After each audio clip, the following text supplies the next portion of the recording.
कि मुझे इसलिए बेहयाई करनी पड़ती है कि वो ऐसे लोगों की तरफ से बयान दिए जाते हैं जिनके माँ बाप का भी लोगों को पता नहीं है, कि पूरी तरह से लुट पिट के कुट पिट के आज ओम प्रकाश चौटाला को दीन बंधु छोटू राम की याद आई। चौधरी रणवीर सिंह तो फ्रीडम फाइटर है, मैं मान सकता हूं, लेकिन चौधरी मातूराम का देश के जंग आजादी में क्या योगदान रहा। चौधरी तरस आता है उन लोगों पर, दीन बंधु सर छोटू राम की रिश्तेदारी के नाते राजनीतिक रोटियां सेकने में तो यकीन रखते हैं, लेकिन दोस्तों उनके नाम को भूल गए। जिंदा कौमें कभी 5 साल का इंतजार नहीं किया।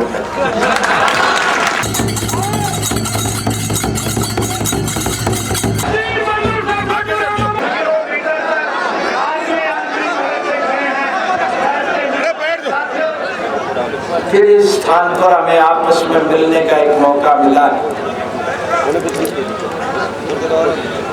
लेकिन बदली हुई परिस्थितियों में हम आपस में मिल रहे हैं। राजनीतिक तौर पर बहुत भारी नुकसान उठा करके हम आपस में मिल रहे हैं। मुझे अंदेशा है कि आर्थिक तौर पर पूर्ण रूप से ये प्रदेश बर्बाद ना हो जाए, इन परिस्थितियों में हम आपस में मिल रहे हैं। और शारीरिक तौर पर अनेक प्रकार की यातनाएं और तकलीफें उठा करके सीधा अस्पताल से आकर के मैं आज आपसे मिलता हूं। और शारीरिक इन सारी तकलीफों को मानसिक रूप से अगर तंदुरुस्त आदमी हो तो दूर किया जा सकता है। और प्रजातांत्रिक प्रणाली में मानसिक शक्ति जनता जनार्दन की तरफ से मिलती है। मुझे बहुत प्रसन्नता है कि एक महान विभूति के पवित्र जन्म दिवस पर आपके इस जोश चाव और उत्साह से निश्चित रूप से मुझे मानसिक ताकत मिलेगी।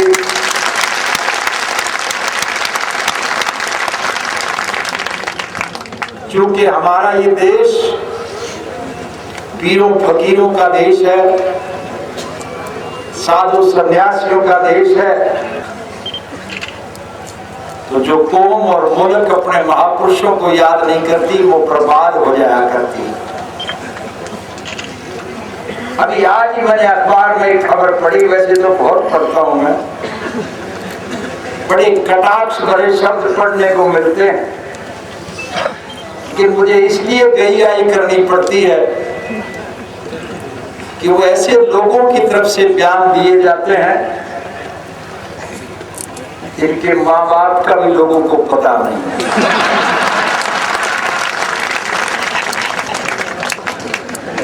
आज भी एक कटाक्ष भरे लहजे से एक समाचार छपा कि पूरी तरह से लुट पिट के कुट पिट के आज ओम प्रकाश चौटाला को दीन बंधु छोटू राम की याद आई। साथियों, मैं दीन बंधु सर छोटू राम को उनके दर्शन करने का मुझे उस वक्त अवसर मिला था जब वो लोग पैदा ही नहीं हुए। मेरे अपने गांव में, लेकिन मेरे पूज्य पिताजी ने मेरे अपने गांव में एक बड़ी सभा में उस वक्त 15-20 हजार लोगों का रैली लेकर के प्रदर्शन करके दीन बंधु सर छोटू राम को आगाह किया था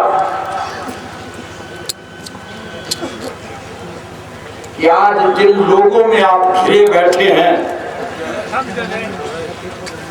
ये लोग अंग्रेज से भी ज्यादा इस देश के किसान और कमेरे का शोषण करने वाले लोग। उन्होंने कहा अंग्रेज तो चला जाएगा, दुनिया की कोई ताकत इस देश पर अंग्रेज को हुकूमत करने का मौका नहीं दे। आप में से बहुत कम लोगों को इस बात का ज्ञान होगा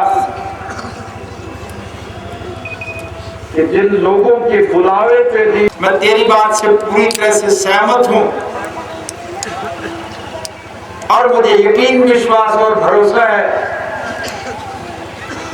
कि देवीलाल सरीखे नौजवानों के हाथों में इस कृषि प्रधान देश के कृषक का भविष्य उज्जवल है। आज मुझे तसल्ली हो गई। लेकिन उन्होंने एक बात कही थी जो आज भी मुझे याद है। उन्होंने कहा था जिस कांग्रेस के लिए तुम लड़ाई लड़ रहे हो, तुम्हारे संघर्ष के बलबूते पर अंग्रेज तो चला जाएगा, लेकिन जिस कांग्रेस के राज का तुम ख्वाब ले रहे हो वो कांग्रेस नहीं रहेगी, बल्कि मौकाशनास और स्वार्थी लोग राज सत्ता में घुस करके गरीब का शोषण करने का काम करें।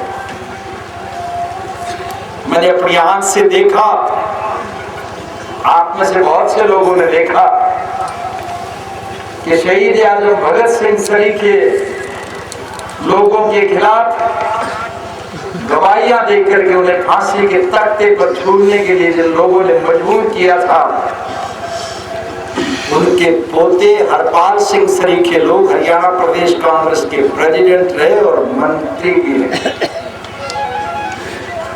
मैं कटाक्ष की दृष्टि से नहीं कहना चाहूंगा, कटाक्ष करना मेरी आदत में नहीं। रोहतक के लोग मुझसे ज्यादा वाकिफ हैं। पूछना चाहता हूं आपसे, चौधरी रणवीर सिंह तो फ्रीडम फाइटर मैं मान सकता हूं,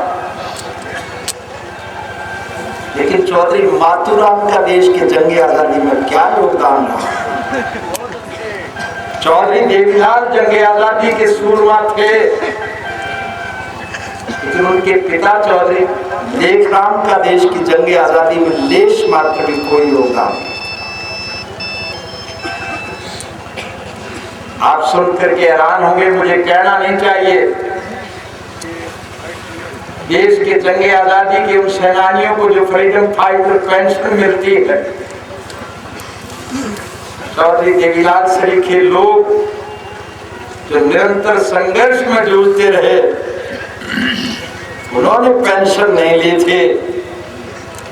कि पूछना भूपेंद्र सिंह हुड्डा से और चौधरी सुल्तान सिंह खुद खड़े होकर के बताएंगे कि उनके चचा चौधरी बलबीर सिंह किस नाम की फ्रीडम फाइटर्स की पेंशन लेते रहे।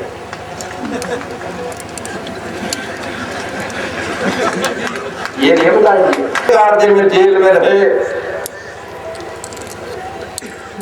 उसके नाम की पेंशन देते रहे। चौधरी मातूराम के नाम पर चंडीगढ़ में हरियाणा सरकार के उस खजाने में से, जिस खजाने में आपके गाढ़े खून पसीने की कमाई का एक एक पैसा जमा होता है, चंडीगढ़ में एक हाल के लिए 50 लाख रुपए दिए जाते हैं। चौधरी मातूराम के नाम पर एक हाल स्थापित किया जाता है। दीन बंधु सर छोटूराम का सामान लेकर के हम आए। मैं मशहूर नवाब शहजाद अली खां का, जिन्होंने उसके उस सामान को संभाल करके रखा। आज उनकी विरासत को लूटने वाले लोग उनके मर्दों का बंटवारा करते हैं, उनकी कोठी में दीवारें खींचते हैं, उनके मकानों का बंटवारा करते हैं। लेकिन मुझे तरस आता है उन लोगों पर, दीन बंधु सर छोटूराम की रिश्तेदारी के नाते राजनीतिक रोटियां सेकने में तो यकीन रखते हैं, लेकिन दोस्तों उनके नाम को भूल गए। पिछली दफा इसी स्थान पर दीन बंधु स्वर्गीय सर छोटूराम का सामान जब हम लेकर के आए, हमने एक सभा का आयोजन किया केवल उस महापुरुष को याद करने के लिए। चौधरी छोटूराम की नाती वीरेंद्र सिंह डुमरखा ने गोहाना में अलग से एक सभा करने का काम किया था। आज नहीं कर रहे, आज कहीं भी सभा नहीं है। आज सत्ता का सुख हो गए, ये केवल सत्ता का सुख भोगने के लिए उन लोगों को याद करते, सत्ता प्राप्ति के बाद छूट जाते। हम हर उस महापुरुष को याद करते, हम हर उस महापुरुष के जन्म दिवस को मनाते, चाहे वो मदन लाल ढींगरा रहे हो, चाहे वीर हकीकत राय रहे हो, चाहे शहीद आजम भगत सिंह रहे हो, चाहे उधम सिंह रहे हो, चाहे दीन बंधु सर छोटूराम, डॉक्टर मंगल सेन, शेख श्यामलाल सिंह के लोग रहे हो। हमने तो भीमसेन सत्र के नाम पर भी पानीपत के अस्पताल का इसलिए नामकरण किया था क्योंकि उनका आखिरी सांस उस अस्पताल में गया था। वो पैसा जो हमने सैंक्शन किया था वो चला गया, जो गांव के विकास के लिए पैसा दिया था वो चला गया। हमने 750 करोड़ रुपया नकद छोड़ा था। मैं इन कांग्रेसी दोस्तों से कहना चाहूंगा जो आज सत्ता में बने बैठे हैं, अरे वो 3000 करोड़ रुपया जो केंद्र की तरफ से आपका बाकी है उसको ले आओ ताकि हरियाणा का चौमुखी विकास हो जाए। हम चाहते हैं हरियाणा प्रगति के पथ पर बढ़े। मैं अपने मुंह मियां मिठू नहीं बनना चाहूंगा। हमने जो कुछ किया है लोगों के सामने, लेकिन मुझे अंदेशा है कि हमने 5 साल के अरसे में जो मेहनत करके काम किए, ऐसे नालायक लोगों के हाथ में प्रदेश की अनाने हुकूमत आ गई कि इस प्रदेश को पुनः बर्बाद न कर दे। जो मजबूत इंफ्रास्ट्रक्चर हमने खड़ा किया है उसको बर्बाद कर देंगे। इनकी राग लापते कितना ही समझाया जाए उनकी समझ में नहीं आती। चौधरी भूपेंद्र सिंह जी हुड्डा रोज बयान जब भी देते हैं एक बात कहते हैं, भय मुक्त प्रशासन देंगे। आज किसी को कोई भय नहीं है। उन अपराधी प्रवृत्ति के लोगों को जो डाका डालते हैं, चोरी करते हैं, अपहरण करते हैं, बलात्कार करते हैं, कत्ल करते हैं, उनको डर नहीं। भय मुक्त प्रशासन दिया है। हरियाणा को 1 नंबर का प्रदेश बनाएंगे। कल ही टेलीविजन पे मैंने देखा, अस्पताल में फुर्सत में मुझे टेलीविजन देखने का मौका मिल जाता है। चौधरी भूपेंद्र सिंह हुड्डा की बात, कब तक झुटलाओगे प्रदेश की जनता को? 1 नंबर का प्रदेश बनाएंगे। इस मामले में 1 नंबर का प्रदेश बनाएंगे। अभी अशोक अरोड़ा जी आपके सामने अपने मुखार बिंदु से बता रहे थे, रामपाल ने उनकी बड़ी सराहना की थी। ट्रांसपोर्ट के मामले में केंद्र की सरकार से हमें शील्ड मिली है, परिवहन के मामले में हरियाणा पहले नंबर का प्रदेश। बिजली के मामले में हमें शील्ड मिली है कि हरियाणा बिजली उत्पादन में समूचे देश में पहले नंबर का प्रदेश। हमने 1669 मेगावाट बिजली पैदा की। दीन बंधु स्वर्गीय सर छोटूराम के नाम पर आज से 1 साल से भी ज्यादा अरसा पहले हमने यमुनानगर थर्मल पावर प्लांट में 600 मेगावाट बिजली उत्पादन की आधारशिला रखी थी। हमारी रखी हुई आधारशिला का भूमि पूजन कर रहे हैं, बिजली पैदा नहीं कर रहे। आपको इससे भी ये छोटी बात मत समझना, मुझे मैं कहना नहीं चाहता हूं, लेकिन ये कितनी छोटी सोच के लोग हैं। हमारी सरकार के वक्त में लोगों के नाम से लगे हुए पत्थरों को उखाड़ करके उनकी जगह दूसरे पत्थर लगाए जा रहे। सरकारों के फैसले बदले नहीं जाया करते, जनतंत्र में सरकारें बदलती हैं, सरकारों के निर्णय नहीं बदला करते। हमारी सरकार के वक्त में जिन लोगों को रोजी रोटी देने का काम किया उनको सड़क पर ला करके खड़ा कर। चुनाव से पहले कहते थे हम लोगों को रोजगार देंगे, नौकरियां देंगे। हमारे खिलाफ निरंतर एक इल्जाम लगता था कि इन्होंने नौकरियों से लोगों को हटा दिया। आज हम विपक्ष में हैं और वो सत्ता पक्ष में हैं। मैं पुनः अपनी बात को दोहराता हूं कि हमारे 5.5 साल के शासनकाल में हमने किसी एक भी सरकारी कर्मचारी को नौकरी से नहीं हटाया। जो प्राइवेट सेक्टर की बात थी, कोऑपरेटिव सेक्टर की बात थी, जो ऑटोनोमस बॉडियां थी,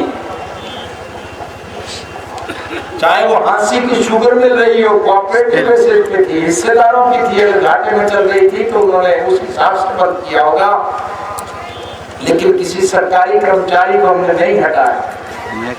इन्होंने 15,000 लोगों को हटा करके अब लोगों को कहते हैं पहले पुरानी सरकार के लगाए हुए लोगों को हटा दें, फिर आपको नए सिरे से लगाने का काम करें।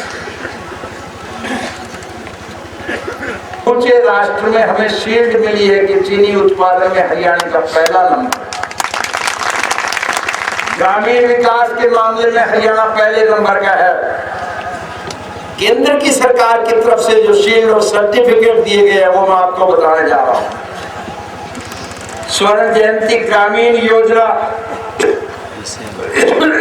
हमें पहला नंबर मिला। अरे कांग्रेसी इंदिरा आवास योजना के तहत भी हमने पहला नंबर हासिल करने का। दुधारू पशुओं की नस्ल सुधारने के लिए हमने पहला नंबर स्थापित किया। पाकिस्तान के पंजाब के चीफ मिनिस्टर परवेज इलाही साहब आए थे, हरियाणा के लोगों ने मुर्रा नस्ल की एक दुधारू भैंस इन्हें दी थे। आज समूचे पाकिस्तान में इस बात की सराहना हो रही है कि इतना दूध देने वाली भैंसें हरियाणा प्रदेश में पैदा।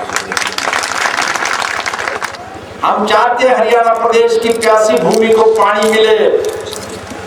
आज केंद्र में कांग्रेस की सरकार है, पंजाब में कांग्रेस की सरकार है, हरियाणा में कांग्रेस की सरकार है, लेकिन हरियाणा के मुख्यमंत्री की घिटी बन जाती है जब सोनिया गांधी और प्राइम मिनिस्टर चंडीगढ़ में आते एक लफ्ज बोल सकता है। मैं दीनबंधु स्वर्गीय सर छोटूराम के 125वीं जयंती के अवसर पर भरी सभा में वायदा करता हूं कि सर्वोच्च न्यायालय का फैसला जो हमारे पक्ष में हुआ है, जो ही सर्वोच्च न्यायालय के फैसले की मोहर लगेगी, अगर केंद्र की सरकार उस नहर को नहीं खोदेगी तो हरियाणा प्रदेश की जनता के साथ जाकर के उस नहर को उसी प्रकार से खोदने का काम करेंगे।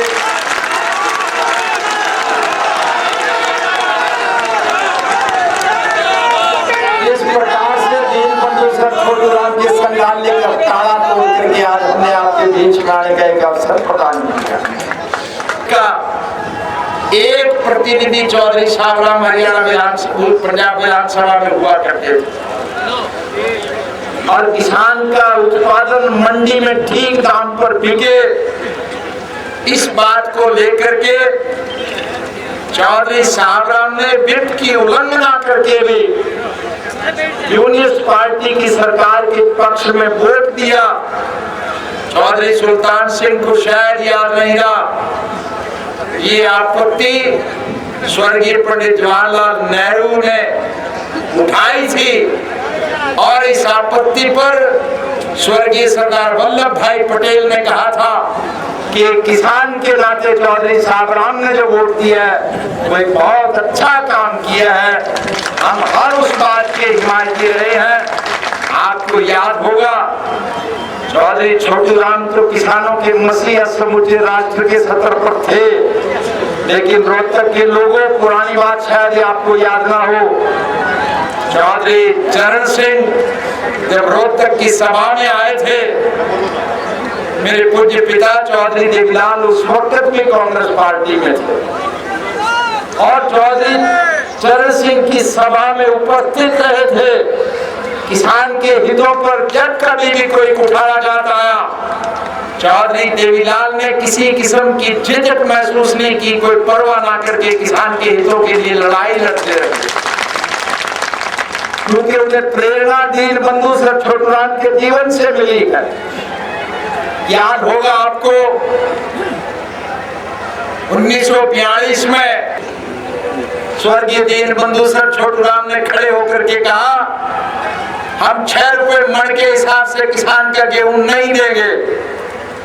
लॉर्ड वेबल ने पूछा ये कौन व्यक्ति, उन्हें बताया गया कि ये पंजाब का कृषि मंत्री है। उन्होंने पलट करके पूछा तुम क्या करोगे, कैसे गेहूं नहीं दोगे? उनका जवाब था कि हम समूचे देश की गंदम को जला देंगे, लेकिन 6 रुपए मण के हिसाब से नहीं देंगे। कहा तो लॉर्ड वेबल की सोच थी 10 रुपए मण लेने की, और कहा उस व्यक्ति के उस बात से प्रभावित होकर के गेहूं 11 रुपए प्रति मण के हिसाब से खरीदी। ये कांग्रेस है। आज दीन बंधु सर छोटू राम की विरासत का इस्तेमाल तो करना चाहते हैं, लेकिन मैं उन्हें याद कराना चाहूंगा कांग्रेस के राज में किसान का उत्पादन कोलियों के भाव लूटा जाता था। गेहूं का दाम 75 रुपए प्रति क्विंटल के हिसाब से किसान को दिया जाता था, और जब भाव बढ़ाने का मौका आता था 1 रुपया प्रति क्विंटल के हिसाब से बढ़ा करके हमारे साथ एक भद्दा मजाक किया जाता था। जब गन्ने के दाम बढ़ने का मौका आता था 50 पैसे प्रति क्विंटल के हिसाब से गन्ने के भाव बढ़ाए जाते थे, और अगर किसान विरोध करते तो कोबा की ठिठुरती सर्दी में ठंडे पानी के फुहारे फेंके जाते थे, किसानों के घोड़े दौड़ाए जाते थे। याद होगा चौधरी देवीलाल ने एक आंदोलन किया था, और उस आंदोलन में हमारे पंजाब के सभी साथियों ने, सरदार प्रकाश सिंह, गुरचरण सिंह तोड़ा जो आज संसार में नहीं है, हम सबका साथ दिया था। अखबारों में खबर छपी थी कि बहुत लोग पहले आया करते, आज नहीं आए। आज वो लोग इसलिए नहीं आए हैं कि आज 12 बजे पटना में एक बहुत बड़ा राजनीतिक परिवर्तन आया है। नीतीश कुमार मुख्यमंत्री के तौर पर इस प्रदेश के मुख्यमंत्री बन चुके। चंद्रबाबू नायडू, डॉक्टर फारूक अब्दुल्ला, प्रकाश सिंह समेत हमें अजय सिंह को भी वहां भेजना पड़ा, वो भी आज इसलिए यहाँ नहीं पहुंच पाए। आपसी प्रेम प्यार और भाईचारे को मजबूत करना पड़ेगा। जात पात का जैत फैला करके फिर आपको लोग बांटने की कोशिश करेंगे, ऐसे लोगों से सतर्क रहना है, संभल करके रहना। कंडेला में किसान मरता है, सरकार कहती है 5 लाख रुपए उनके परिवार के लोगों को देंगे, लेकिन मंडियाली में, कादमा में, फरीदाबाद में अगर किसान मरता है तो उसको पैसे नहीं दिए जाते। मैं उनकी भाषा में नहीं बोल रहा हूं। किसी का गरीब का मकान जलाना बहुत बुरी बात है, मैं इसके पक्ष में नहीं, लेकिन कुहाड़ा में अगर किसी गरीब का मकान जला दिया जाए तो सरकार 40-50 लाख रुपए खर्च करके उनके मकान बनाती है, लेकिन बहादुरगढ़ के साथ नवागांव में अगर किसानों के मकान जल जाए तो कांग्रेसियों के कान पर जूं तक भी नहीं लगती है। इस दुधारी तलवार से बचने की आवश्यकता है जो दोनों तरफ काटने का काम करती है, और इसके लिए आपके सामने केवल एक रास्ता है आपस में छोटे मोटे मतभेद बुला करके, जात पात के जहर को खत्म कर करके अपने संगठन को मजबूत करो। निश्चित रूप से सत्ता आपके चरण चूमेगी। जनता जनार्दन ने फैसला हमारे खिलाफ दिया, हमने उसे बखुशी कबूल किया है। जनता का फैसला सर्वमान्य हुआ करता है। अब जनता के फैसले को बदलने का काम हम तभी शुरू करेंगे जब जनता जनार्दन को ये एहसास हो जाएगा कि तुमसे गलती हुई है। और जिस दिन प्रदेश की जनता हमें ये तसल्ली कराएगी कि हमसे गलती हुई है, हम उस भूल को सुधारना चाहते हैं, रात को चिंता करने की जरूरत नहीं। सरकार के खिलाफ निर्धड़क होकर के लड़ाई लड़ेंगे और उस लड़ाई में हम अगली कतार में होंगे। अगर सरकारी कुशासन की गोली चलेगी तो सबसे पहले ओम प्रकाश की छाती पर करना पड़ेगी।